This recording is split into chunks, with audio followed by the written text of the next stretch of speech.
नमस्कार दोस्तों, स्वागत है आपका हमारे YouTube चैनल भक्ति बाण में। दोस्तों, दीपावली का पर्व आदिकाल से मनाया जाता है। इसे संसार में खुशी का प्रतीक माना जाता है। दीपावली के दिन अन्य कई इतिहास भी जुड़े हैं। भगवान श्री कृष्ण इसी दिन शरीर मुक्त हुए। जैन मत के अनुसार अंतिम तीर्थकर भगवान महावीर महर्षि दयानंद सरस्वती ने दीपावली को ही निर्वाण प्राप्त किया था। लेकिन हिंदुओं का मत है कि दीपावली के दिन राम जी की विजय होकर अयोध्या लौटने पर यह पर्व धूमधाम से मनाया जाता है। राम, सीता और लक्ष्मण की खुशी में दीपावली मनाई जाती है, तो इस दिन राम की पूजा क्यों नहीं की जाती? सिर्फ लक्ष्मी पुत्र गणेश, विष्णु पत्नी लक्ष्मी, सरस्वती का ही पूजन क्यों किया जाता है? आइए हम आपको बताते हैं इस रहस्य को। युगों पुरानी बात है, जब समुद्र मंथन नहीं हुआ था। उस दौरान देवता और राक्षसों के बीच आए दिन युद्ध होते रहते थे। कभी देवता राक्षसों पर भारी पड़ते थे तो कभी राक्षस। एक बार देवता राक्षसों पर भारी पड़े, जिसके कारण राक्षस पाताल लोक में भागकर छिप गए। राक्षस जानते थे कि वे इतने शक्तिशाली नहीं कि देवताओं से लड़ सके। देवताओं पर महालक्ष्मी अपनी कृपा बरसा रही थी।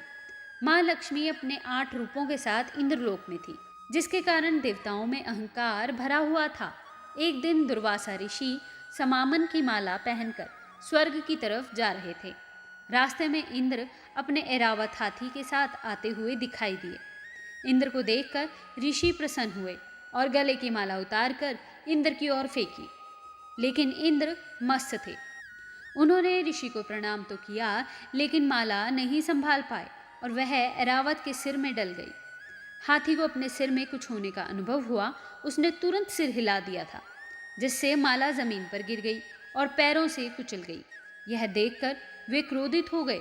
दुर्वासा ने इंद्र को श्राप देते हुए कहा कि जिस अहंकार में हो वह तेरे पास से तुरंत पाताल लोक चली जाएगी। श्राप के कारण लक्ष्मी स्वर्गलोक छोड़कर पाताल लोक चली गई। लक्ष्मी के चले जाने से इंद्र व अन्य देवता कमजोर हो गए। राक्षसों ने माता लक्ष्मी को देखा तो वे प्रसन्न हो गए। राक्षस बलशाली हो गए और इंद्रलोक पाने की जुगत भिड़ाने लगे। उधर लक्ष्मी के जाने के बाद से इंद्र देवगुरु बृहस्पति और अन्य देवताओं के साथ ब्रह्मा जी के पास पहुँचे। ब्रह्मा जी ने लक्ष्मी को वापस बुलाने के लिए समुद्र मंथन की युक्ति बताई। देवताओं और असुरों के बीच में समुद्र मंथन हुआ। हजारों साल चले इस मंथन में एक दिन महालक्ष्मी निकली। उस दिन कार्तिक कृष्ण पक्ष की अमावस्या थी। लक्ष्मी को पाकर देवता एक बार फिर से बलशाली हो गए। माता लक्ष्मी का समुद्र मंथन से आगमन हो रहा था। सभी देवता हाथ जोड़कर आराधना कर रहे थे।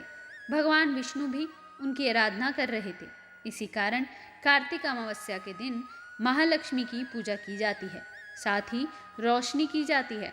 लक्ष्मी के मय में कोई गलती ना कर दे, इसलिए सरस्वती और गणेश की पूजा की जाती है।